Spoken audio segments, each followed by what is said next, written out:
Hello and welcome back to Chat About It, Don't Chat About It with me, Rachel, the Queen of the Woke, as crowned by one of my haters. Don't forget to like, share, and subscribe to my channel. Thank you to everyone who's subscribed already. I couldn't do it without you. And I've also got a new mini goal of 1,200 subscribers.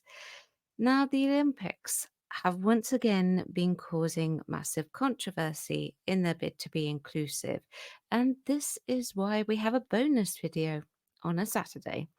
Now, I did hold off with this video for a little while because I didn't want to go in all blazing mad and just throw all sorts of things around. I didn't want to do that. And I wanted to really think about the bigger picture. I felt like everything I was reading and hearing about this particular event that's going on was incredibly murky waters. This video was exceptionally difficult to write because of a variety of sources saying different things. And I've reread the script probably about 50 times and made changes every single time. Now, I will say this right now, because I will be taking a different approach to other content creators. I want to actually state that I stand with Angela Carini's choice to stand down. Now, I am sure that you've all heard by now that Italian boxer Angela Carini was put into a situation that she should never have actually been put into.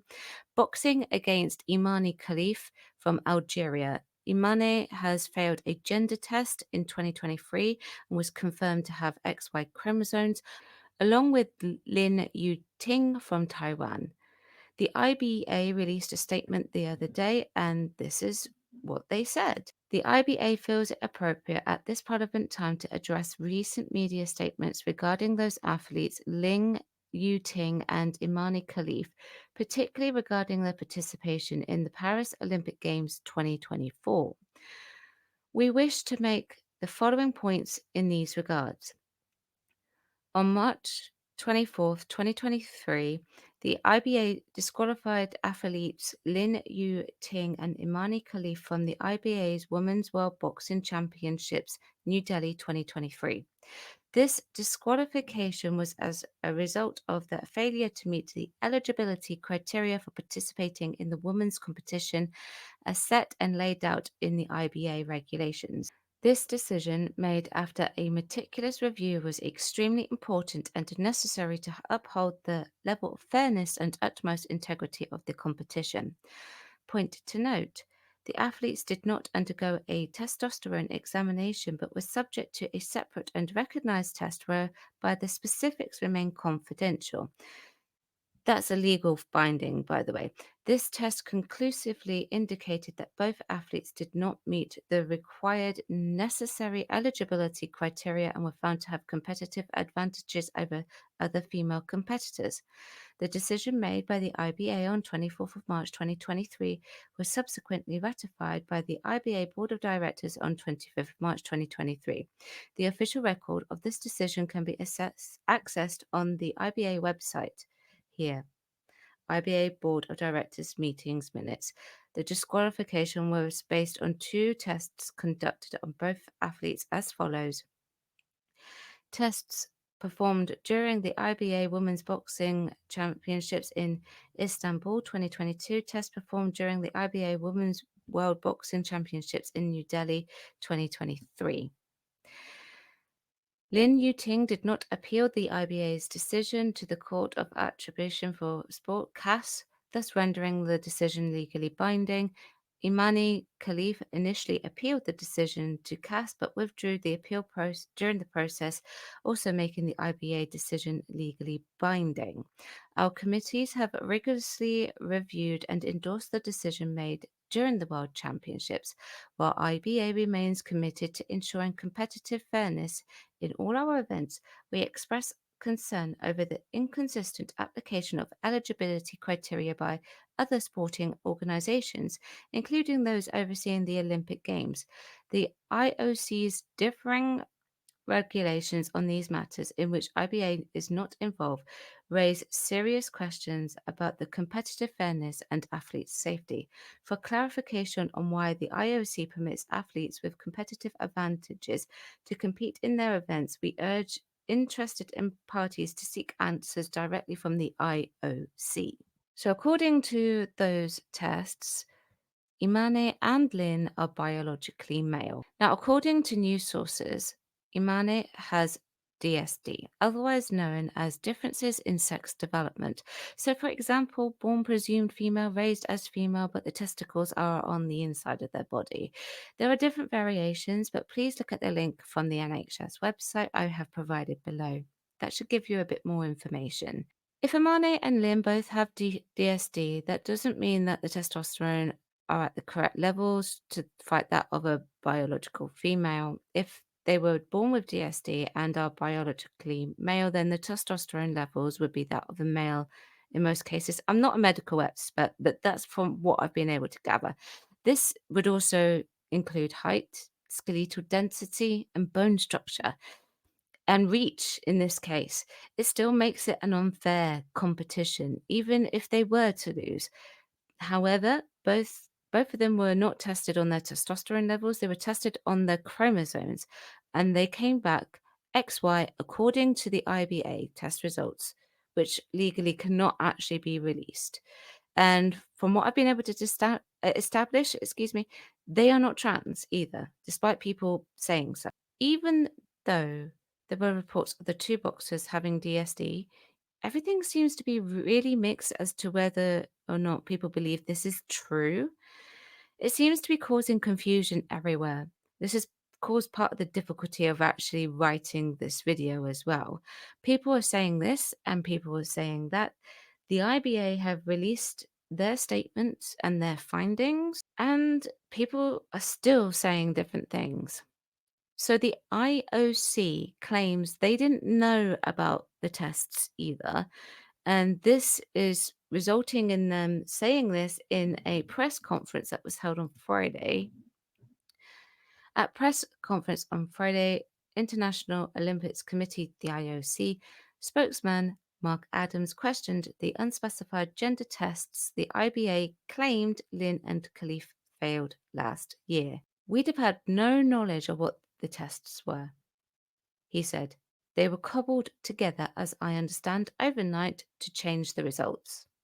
That's a very strong claim.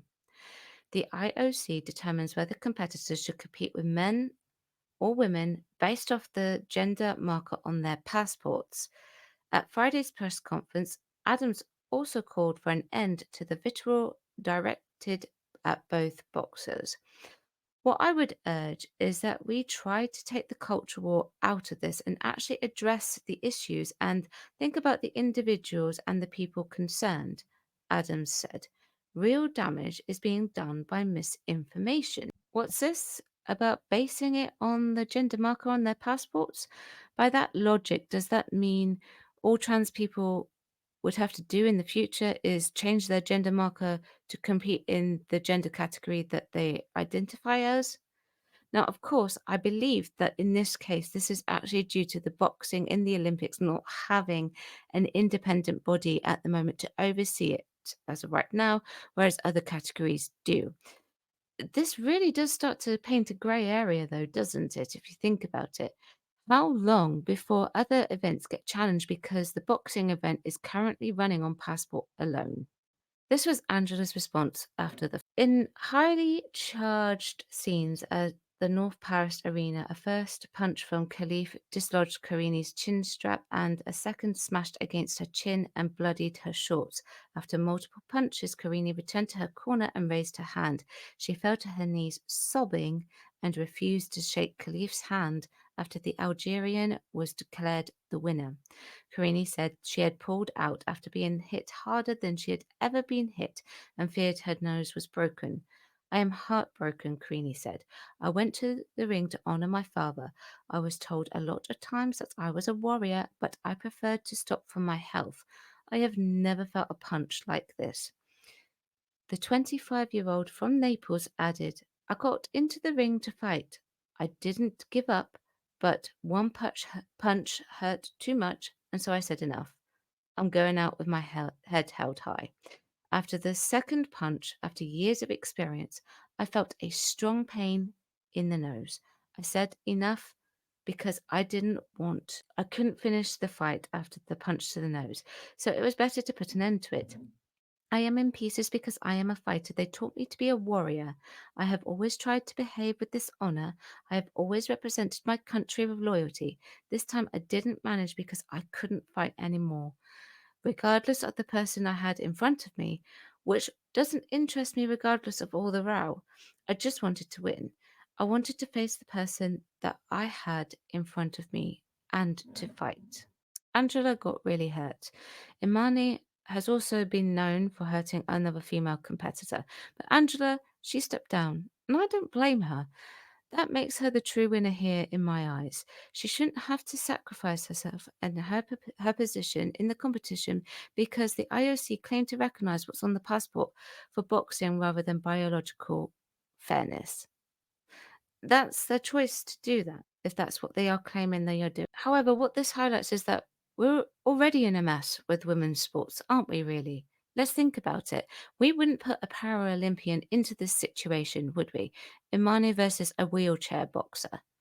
This is why we have the Olympics and the Paralympics, to ensure that integrity of the athletes are maintained and they are not put into situations that can be life-threatening, because it's not fair.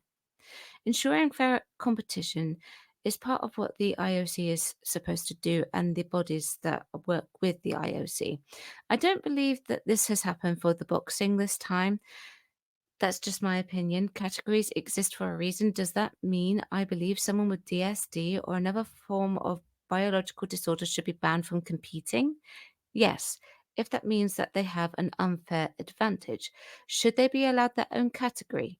Yes, if that is possible to do so. It doesn't mean that we take it to the extreme of outing the fact that they have something like DSD or a biological disorder that makes them different from other people. The thing that worries me now, though, the most is that when you look at the bigger picture, how far do we actually take it?